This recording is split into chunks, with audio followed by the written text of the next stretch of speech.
Carta aos Gálatas, capítulo 1. Paulo, apóstolo enviado, não da parte de homens, nem por meio de pessoa alguma, mas por Jesus Cristo e por Deus Pai, que o ressuscitou dos mortos, e todos os irmãos que estão comigo às igrejas da Galácia. A vocês, graça e paz da parte de Deus nosso Pai e do Senhor Jesus Cristo, que se entregou a si mesmo por nossos pecados a fim de nos resgatar desta presente era perversa, segundo a vontade de nosso Deus e Pai, a quem seja a glória para todo o sempre. Amém. Admiro-me de que vocês estejam abandonando tão rapidamente aquele que os chamou pela graça de Cristo para seguirem outro evangelho que, na realidade, não é o evangelho. O que ocorre é que algumas pessoas os estão perturbando, querendo perverter o evangelho de Cristo. Mas ainda que nós ou um anjo dos céus pregue um evangelho diferente daquele que lhes pregamos, que seja amaldiçoado. Como já dissemos, agora repito, se alguém lhes anuncia um evangelho diferente daquele que já receberam, que seja amaldiçoado. Acaso busco eu agora a aprovação dos homens ou a de Deus? Ou estou tentando agradar a homens? Se eu ainda estivesse procurando agradar a homens, não seria servo de Cristo. Irmãos, quero que saibam que o evangelho por mim anunciado não é de origem humana. Não o recebi de pessoa alguma, nem me foi ele ensinado. Ao contrário, eu o recebi de Jesus Cristo por revelação. Vocês ouviram qual foi o meu procedimento no judaísmo, como perseguia com violência a Igreja de Deus, procurando destruí-la. No judaísmo, eu superava a maioria dos judeus da minha idade e era extremamente zeloso das tradições dos meus antepassados. Mas Deus me separou desde o ventre materno e me chamou por sua graça. Quando lhe agradou revelar o seu Filho em mim para que eu o anunciasse entre os gentios, não consultei pessoa alguma. Tampouco subi a Jerusalém para ver os que já eram apóstolos antes de mim, mas de imediato parti para a Arábia e voltei outra vez a Damasco. Depois de 3 anos subi a Jerusalém para conhecer Pedro pessoalmente e estive com ele 15 dias. Não vi nenhum dos outros apóstolos a não ser Tiago, irmão do Senhor. Quanto ao que lhes escrevo, afirmo diante de Deus que não minto. A seguir, fui para as regiões da Síria e da Cilícia. Eu não era pessoalmente conhecido pelas igrejas da Judéia, que estão em Cristo. Apenas ouviam dizer: aquele que antes nos perseguia, agora está anunciando a fé que outrora procurava destruir, e glorificavam a Deus por minha causa. Capítulo 2. 14 anos depois, subi novamente a Jerusalém, dessa vez com Barnabé, levando também Tito comigo.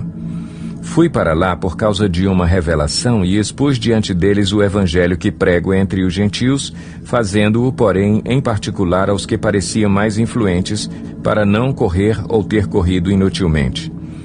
Mas nem mesmo Tito, que estava comigo, foi obrigado a circuncidar-se, apesar de ser grego. Essa questão foi levantada porque alguns falsos irmãos infiltraram-se em nosso meio para espionar a liberdade que temos em Cristo Jesus e nos reduzir à escravidão. Não nos submetemos a eles nem por um instante, para que a verdade do Evangelho permanecesse com vocês. Quanto aos que pareciam influentes, o que eram então não faz diferença para mim, Deus não julga pela aparência, tais homens influentes não me acrescentaram nada.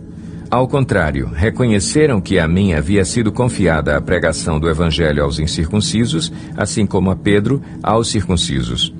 Pois Deus que operou por meio de Pedro como apóstolo aos circuncisos, também operou por meu intermédio para com os gentios. Reconhecendo a graça que me fora concedida, Tiago, Pedro e João, tidos como colunas, estenderam a mão direita a mim e a Barnabé em sinal de comunhão. Eles concordaram em que devíamos nos dirigir aos gentios e eles aos circuncisos. Somente pediram que nos lembrássemos dos pobres, o que me esforcei por fazer. Quando, porém, Pedro veio a Antioquia, enfrentei-o face a face por sua atitude condenável. Pois, antes de chegarem alguns da parte de Tiago, ele comia com os gentios. Quando, porém, eles chegaram, afastou-se e separou-se dos gentios, temendo os que eram da circuncisão. Os demais judeus também se uniram a ele nessa hipocrisia, de modo que até Barnabé se deixou levar. Quando vi que não estavam andando de acordo com a verdade do Evangelho, declarei a Pedro, diante de todos: você é judeu, mas vive como gentio e não como judeu. Portanto, como pode obrigar gentios a viverem como judeus?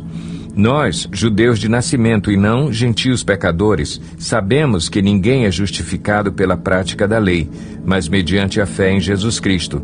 Assim, nós também cremos em Cristo Jesus para sermos justificados pela fé em Cristo e não pela prática da lei, porque pela prática da lei ninguém será justificado. Se, porém, procurando ser justificados em Cristo, descobrimos que nós mesmos somos pecadores, será Cristo então ministro do pecado? De modo algum. Se reconstruo o que destruí, provo que sou transgressor. Pois, por meio da lei, eu morri para a lei, a fim de viver para Deus. Fui crucificado com Cristo. Assim, já não sou eu quem vive, mas Cristo vive em mim. A vida que agora vivo no corpo, vivo-a pela fé no Filho de Deus, que me amou e se entregou por mim. Não anulo a graça de Deus, pois, se a justiça vem pela lei, Cristo morreu inutilmente. Capítulo 3. Ó Gálatas insensatos! Quem os enfeitiçou? Não foi diante dos seus olhos que Jesus Cristo foi exposto como crucificado? Gostaria de saber apenas uma coisa: foi pela prática da lei que vocês receberam o Espírito ou pela fé naquilo que ouviram? Será que vocês são tão insensatos que, tendo começado pelo Espírito, querem agora se aperfeiçoar pelo esforço próprio? Será que foi inútil sofrerem tantas coisas, se é que foi inútil? Aquele que lhes dá o seu Espírito e opera milagres entre vocês, realiza essas coisas pela prática da lei ou pela fé com a qual receberam a palavra? Considerem o exemplo de Abraão. Ele creu em Deus e isso lhe foi creditado como justiça. Estejam certos, portanto, de que os que são da fé, estes é que são filhos de Abraão. Prevendo a Escritura que Deus justificaria os gentios pela fé, anunciou primeiro as boas novas a Abraão. Por meio de você, todas as nações serão abençoadas. Assim, os que são da fé são abençoados junto com Abraão, homem de fé. Já os que se apoiam na prática da lei estão debaixo de maldição, pois está escrito: maldito todo aquele que não persiste em praticar todas as coisas escritas no livro da lei. É evidente que, diante de Deus, ninguém é justificado pela lei, pois o justo viverá pela fé. A lei não é baseada na fé. Ao contrário, quem praticar estas coisas, por elas viverá. Cristo nos redimiu da maldição da lei quando se tornou maldição em nosso lugar, pois está escrito: maldito todo aquele que for pendurado num madeiro. Isso para que em Cristo Jesus a bênção de Abraão chegasse também aos gentios, para que recebêssemos a promessa do Espírito mediante a fé. Irmãos, humanamente falando, ninguém pode anular um testamento depois de ratificado, nem acrescentar-lhe algo. Assim também as promessas foram feitas a Abraão e ao seu descendente. A Escritura não diz "e aos seus descendentes", como se falando de muitos, mas "ao seu descendente", dando a entender que se trata de um só, isto é, Cristo.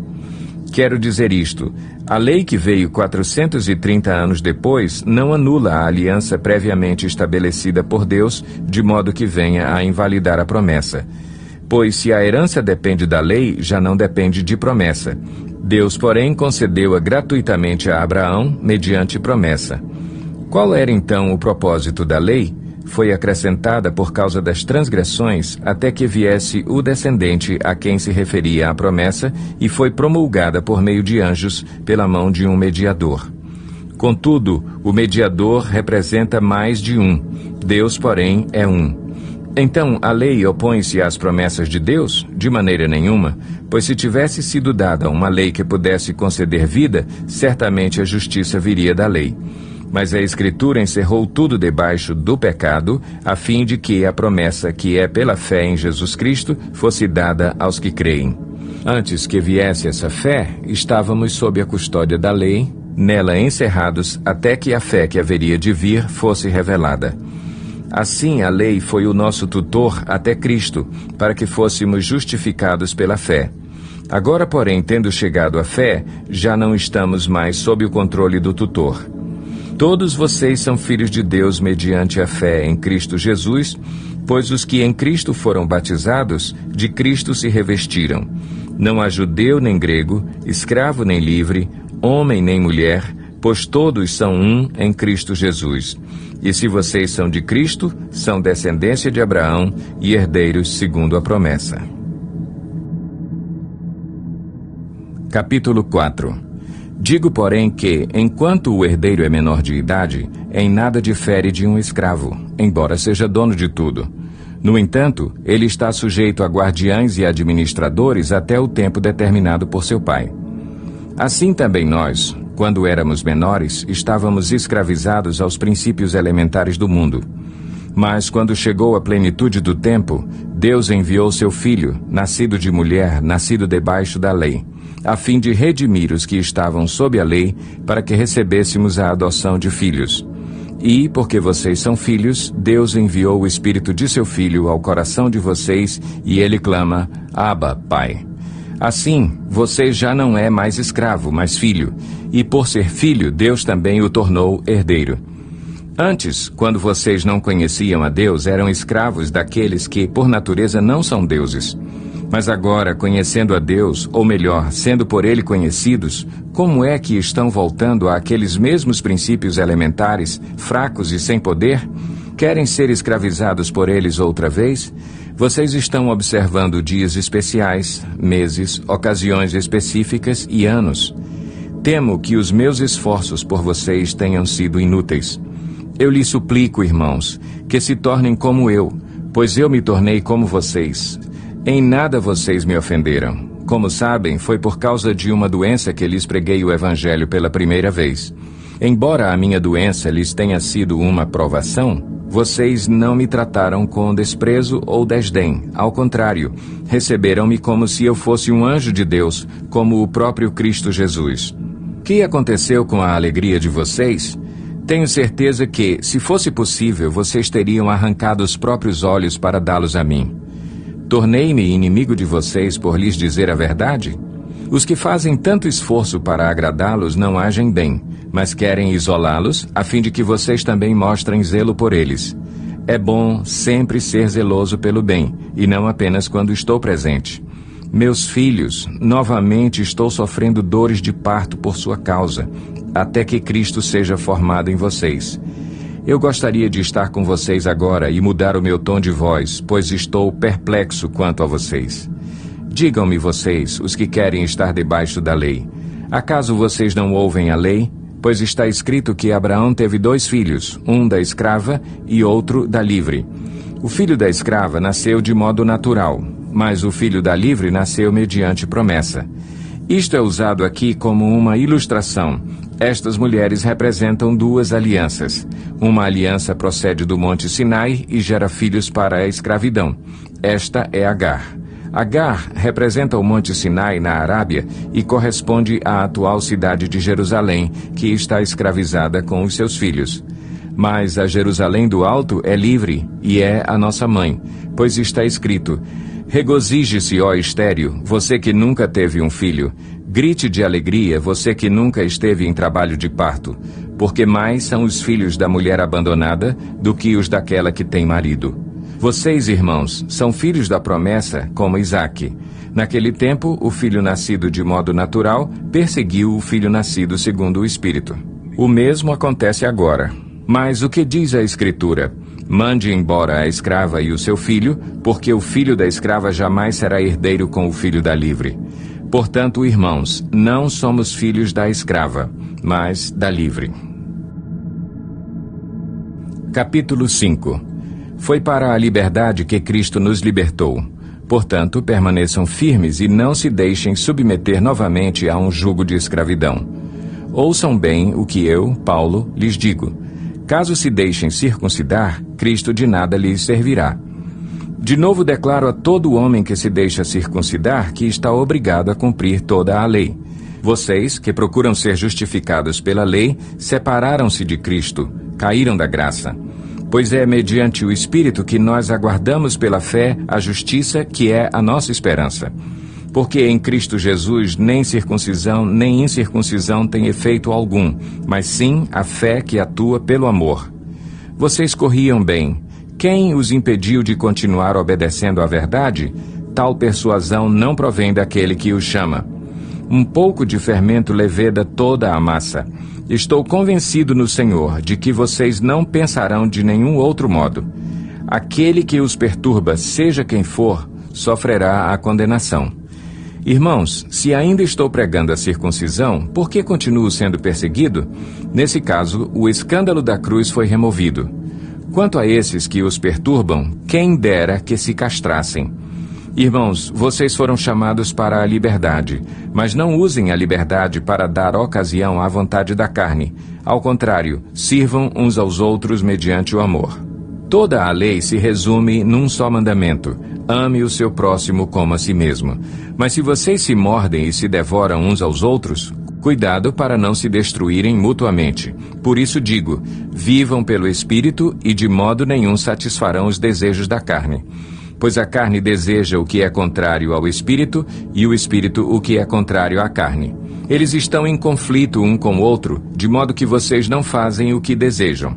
Mas, se vocês são guiados pelo Espírito, não estão debaixo da lei. Ora, as obras da carne são manifestas: imoralidade sexual, impureza e libertinagem, idolatria e feitiçaria, ódio, discórdia, ciúmes, ira, egoísmo, dissensões, facções e inveja, embriaguez, orgias e coisas semelhantes. Eu os advirto, como antes já os adverti: aqueles que praticam essas coisas não herdarão o reino de Deus. Mas o fruto do Espírito é amor, alegria, paz, paciência, amabilidade, bondade, fidelidade, mansidão e domínio próprio. Contra essas coisas não há lei. Os que pertencem a Cristo Jesus crucificaram a carne com as suas paixões e os seus desejos. Se vivemos pelo Espírito, andemos também pelo Espírito. Não sejamos presunçosos, provocando uns aos outros e tendo inveja uns dos outros. Capítulo 6. Irmãos, se alguém for surpreendido em algum pecado, vocês que são espirituais deverão restaurá-lo com mansidão. Cuide-se, porém, cada um para que também não seja tentado. Levem os fardos pesados uns dos outros e, assim, cumpram a lei de Cristo. Se alguém se considera alguma coisa, não sendo nada, engana-se a si mesmo. Cada um examine os próprios atos e então poderá orgulhar-se de si mesmo sem se comparar com ninguém, pois cada um deverá levar a própria carga. O que está sendo instruído na palavra, partilhe todas as coisas boas com aquele que o instrui. Não se deixem enganar, de Deus não se zomba, pois o que o homem semear, isso também colherá. Quem semeia para a sua carne, da carne colherá destruição, mas quem semeia para o Espírito, do Espírito colherá a vida eterna. E não nos cansemos de fazer o bem, pois no tempo próprio colheremos se não desanimarmos. Portanto, enquanto temos oportunidade, façamos o bem a todos, especialmente aos da família da fé. Vejam com que letras grandes estou lhes escrevendo de próprio punho. Os que desejam causar boa impressão exteriormente, tentando obrigá-los a se circuncidarem, agem desse modo apenas para não serem perseguidos por causa da cruz de Cristo. Nem mesmo os que são circuncidados cumprem a lei. Querem, no entanto, que vocês sejam circuncidados a fim de se gloriarem no corpo de vocês. Quanto a mim, que eu jamais me glorie, a não ser na cruz de nosso Senhor Jesus Cristo, por meio da qual o mundo foi crucificado para mim e eu para o mundo. De nada vale ser circuncidado ou não, o que importa é ser uma nova criação. Paz e misericórdia estejam sobre todos os que andam conforme essa regra e também sobre o Israel de Deus. Sem mais, que ninguém me perturbe, pois trago em meu corpo as marcas de Jesus. Irmãos, que a graça de nosso Senhor Jesus Cristo seja com o espírito de vocês. Amém.